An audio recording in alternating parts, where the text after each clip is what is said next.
From the shadowed bridge of the Zephyrion, the alien observers watched in disbelief. Below, on the storm-lashed surface of Aridia, a lone human figure stood defiantly against howling winds that could strip flesh from bone. The planet roared with fury, its fire tornadoes and crystal hail shredding the landscape.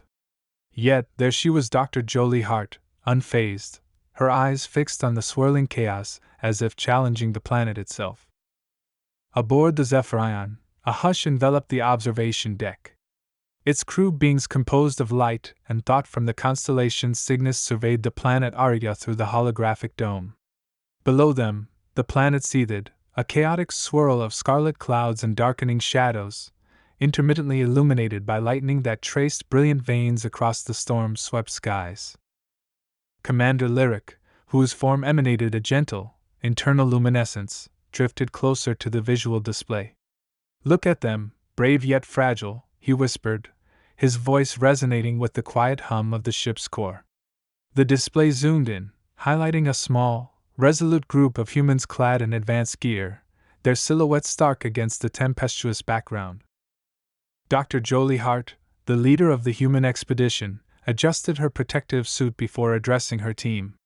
"Remember, every sample we collect could lead to a breakthrough back on Earth. Stay sharp and watch your step," she directed, her voice piercing the roar of winds that the ship's sensors captured and relayed. On the Zephyrion, Analyst Thren entered commands into the ether, summoning data streams that flowed like luminescent rivers. Their physiological readings indicate elevated stress levels, yet within the anticipated range for such conditions, Thren announced, glancing at Lyric. "Should we intervene?" Lyric's form pulsed with a deeper shade of blue as he considered the ethical ramifications. "No, let them be for now. Their resilience is fundamental to their species' survival. We are here to observe, to learn." The scene on the ground shifted dramatically as a deluge of acidic rain began to assault the terrain, sizzling upon contact with the rocky surface. Jolie's team acted swiftly, deploying a quick-set canopy that shimmered with a protective force field to neutralize the acid. "Nice thinking on the fly, Dr. Reed," Jolie called out over the storm, nodding at her geologist who had activated the device. Dr. Reed, a burly figure with streaks of gray in his beard, merely nodded back, his gaze fixed on the environmental sensors.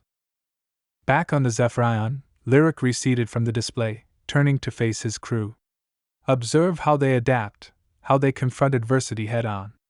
There's a raw form of beauty in their tenacity. We might possess technology far beyond theirs, but we lack what's the term? Grit?" Thren sifted through layers of data, then paused, contemplating Lyric's observation. "Indeed, Commander. It's their spirit that renders humans so intriguing. They fight, they endure, they hope. And it is hope that can transform the darkest planet into a home." The commander nodded slowly, his gaze returning to the image of the humans on Aridia. "Continue recording all interactions. Every hardship they overcome enlightens us further about the essence of life." As the Zephyrion maintained its silent vigil, below on Aridia, Dr. Jolie Hart's team secured their first sample. Dr. Jolie Hart's team pressed deeper into the hostile terrain of Aridia, their boots crunching on gravel that seemed to sizzle even beneath a storm-heavy sky.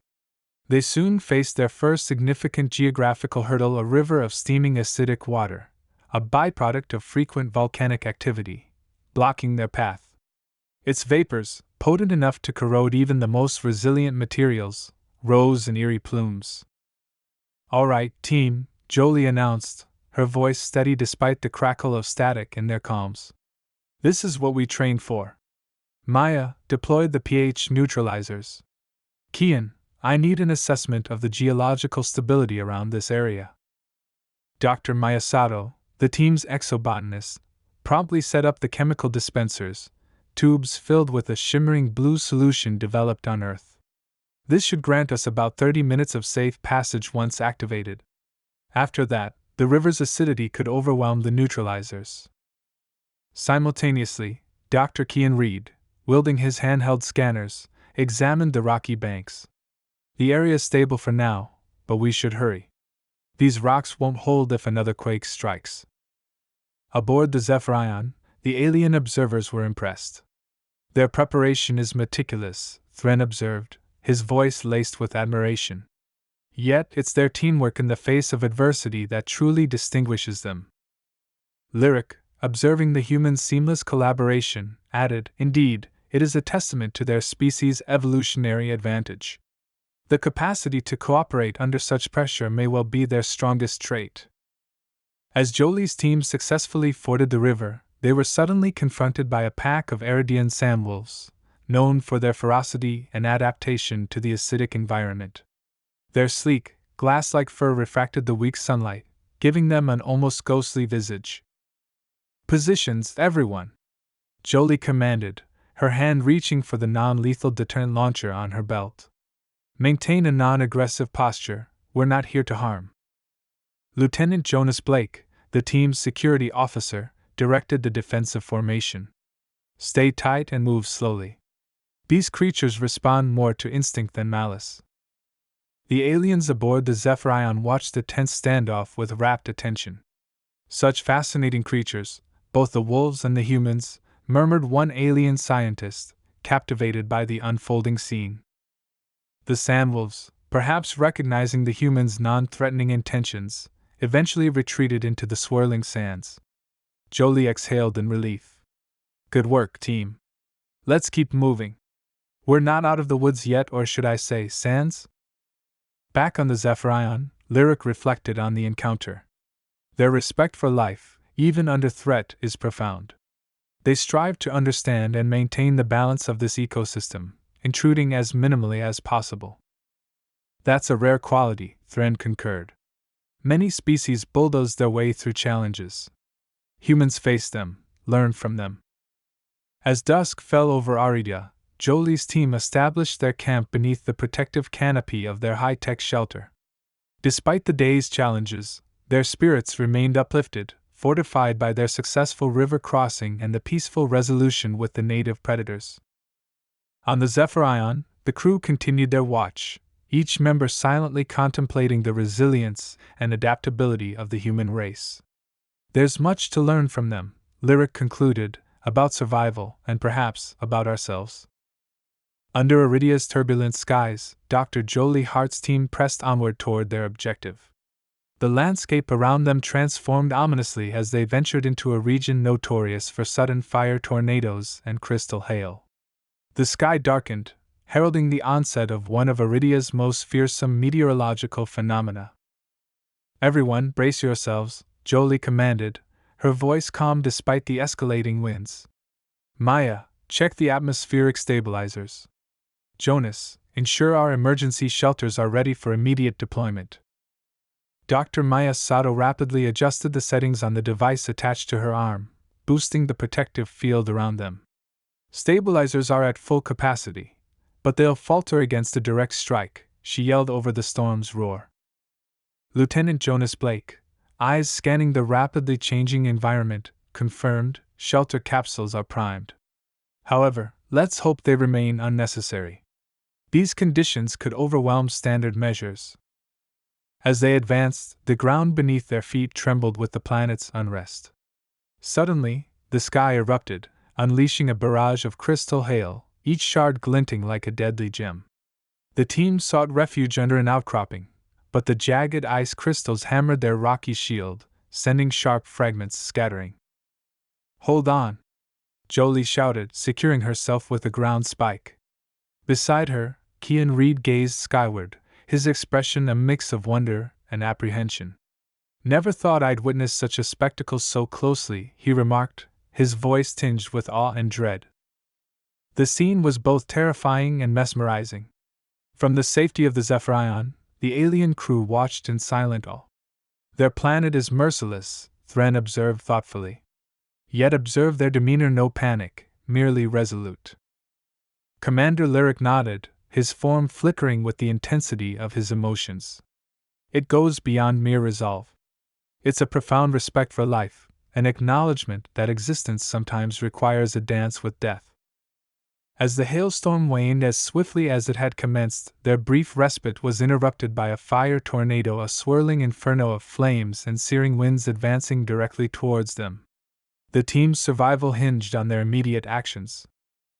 Jonas activated the emergency shelters. Now! He ordered. The shelters, spheres composed of energy-resistant material, enclosed each team member just as the tornado engulfed them. Within, they endured the violent forces, the tornado's roar nearly deafening. Time seemed to stretch endlessly before the tumult outside gradually ebbed. When the shelters finally opened, the transformed landscape around them was scorched and smoldering, yet it possessed a stark beauty in its desolation. Jolie emerged, her expression solemn yet relieved. Everyone accounted for? She checked, receiving affirmations from her team. She surveyed the path behind them and then the valley ahead, their ultimate destination now visible. Let's move out, she declared, her features set with determination. We're almost there, and nothing on this planet will stop us. From above, Lyric felt a profound surge of respect for these tenacious beings. Record this in the logs, he directed Thren. Today, I observed the indomitable spirit of humanity, shining brighter than any fire tornado. Their unyielding spirit offers profound lessons. After enduring the fierce tempests of Arida, Dr. Jolie Hart and her team finally arrived at the precipice overlooking Seraphim Valley. The atmosphere was laden with palpable tension, the earth humming with a concealed energy. Below them lay their objective, a vast deposit of firestone, emitting a strange, almost sentient glow from beneath the cracked valley floor. All right, team, this is it, Jolie declared, surveying the area with her multispectral imager. The firestone should be concentrated directly beneath us. Kian, are the drilling drones ready? Dr. Kian Reed, brushing the dust from his face, confirmed with a nod. Ready, Jolie? However, I'm detecting some unusual seismic activity. The area around the crystal veins is highly unstable. We must be cautious with our extraction. Jolie examined the data on Kian's screen. Let's limit our extraction. We're not here to strip mine, we just need sufficient samples for analysis. As the drones began their descent, their lasers meticulously slicing through the rock, Maya monitored the environmental impact. So far, so good. There's no sign of distress in the surrounding ecosystem, she reported, her relief evident in her tone. Lieutenant Jonas Blake remained vigilant, his gaze fixed on the horizon. I don't like this silence, he muttered, almost to himself. His intuition proved correct. The silence was soon shattered by a tremor, a low rumble escalating into a deafening roar as a massive seismic shift struck the valley. The team staggered, struggling to remain upright as fissures ripped through the earth, emitting blinding light. Everyone, back to the rendezvous point, Jolie commanded, her voice cutting through the chaos. Aboard the Zephyrion, the unfolding disaster was observed with stark clarity. Commander Lyric, his form aglow with heightened concern, opened a direct communication line. Dr. Hart, you must withdraw immediately. Our sensors indicate that the seismic activity is directly linked to the firestone extraction. It's destabilizing the entire valley. Jolie, gripping her communicator, responded through clenched teeth. Understood, Commander. We're pulling out now. She signaled her team to abort the mission urgently. As they retreated, Kian remotely shut down the drones, securing their last loads of firestone for transport. The seismic activity ceased as abruptly as it had begun, casting an unsettling calm over the valley. Regrouping at their temporary camp, the team's faces mirrored the adrenaline and fear of the near disaster. Jolie addressed them, her voice steady yet weary. We accomplished our mission. Let's get these samples back to Earth. We have much to learn about firestone and how to harness its power safely. The alien observers, having witnessed the humans' judicious response to the potential catastrophe, engaged in thoughtful discussion.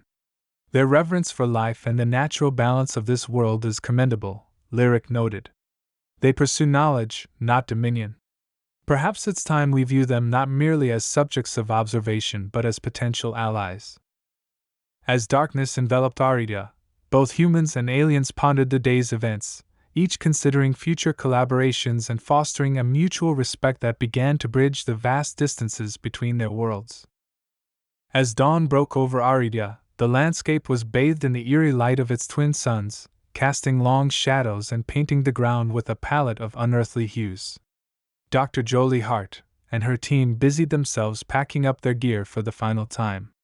Despite the dangers they had faced, the mission was a resounding success. They had managed to secure enough fire and stone to potentially revolutionize energy applications on Earth, all while preserving the integrity of Iridia's delicate ecosystem. We've done something truly remarkable, haven't we? Dr. Maya Sato mused, carefully stowing her samples. Her face, illuminated by the soft glow of the rising suns, was a picture of satisfaction tinged with awe. We certainly have, Jolie affirmed, her hands securing the latch on a container. And keeping everyone safe, that's the biggest victory in my book. Lieutenant Jonas Blake performed one final perimeter check. All's quiet, too quiet for this planet, he quipped, allowing a rare smile to cross his features. I'm ready for a less thrilling assignment next time. Their communication device crackled to life just then, breaking the morning calm. A voice, unmistakably alien yet strangely familiar, filled the air. Dr. Hart, this is Commander Lyric of the Zephyrion. May we have a moment of your time for a discussion? Surprised, Jolie exchanged glances with her team before responding. Of course, Commander. We owe you our thanks for your warning yesterday. It was our duty to intervene, came Lyric's warm yet authoritative reply through the static. But beyond that, we have observed your team's dedication and your profound respect for life and scientific integrity. Aboard the Zephyrion, the alien crew gathered around Lyric, their interest piqued. This conversation marked a potential turning point in their relationship with humanity. Thank you, Commander. We hold the belief that understanding and preserving the natural world is as crucial as any scientific discovery, Jolie replied, her voice resonant with the weight of the moment. We share that philosophy, Lyric continued. That leads me to a proposition. We would like to meet, to share knowledge and explore potential collaborations. Would you be amenable to that? Without hesitation, Jolie responded, we would be honored. There is much we can learn from one another. Arrangements were swiftly made. A neutral location on Iridia's less turbulent moon was selected for the meeting. As the human team approached the designated site, they caught their first glimpse of the Zephyrion, a sleek, shimmering vessel that seemed to dance with the starlight. The meeting was a profound convergence of minds and cultures. Commander Lyric and his crew, their forms radiant and shifting, met with the human team, their solid forms stark in contrast. The initial handshake between Lyric and Jolie symbolized the newfound trust and potential friendship between their species. We have observed your resilience and dignity in facing the challenges Arida presented, Lyric stated as they commenced their dialogue. We believe this marks the beginning of a fruitful relationship. Jolie nodded, her team arrayed behind her, their expressions a blend of excitement and pride. Let's make it so. Together, we can explore not only Aridia but the deeper mysteries of our universe. As the two teams exchanged ideas and shared laughter, it became apparent that this was more than a mere alliance. It was the dawn of a new era, an era of shared discovery and mutual respect, bound by the endless possibilities of the cosmos.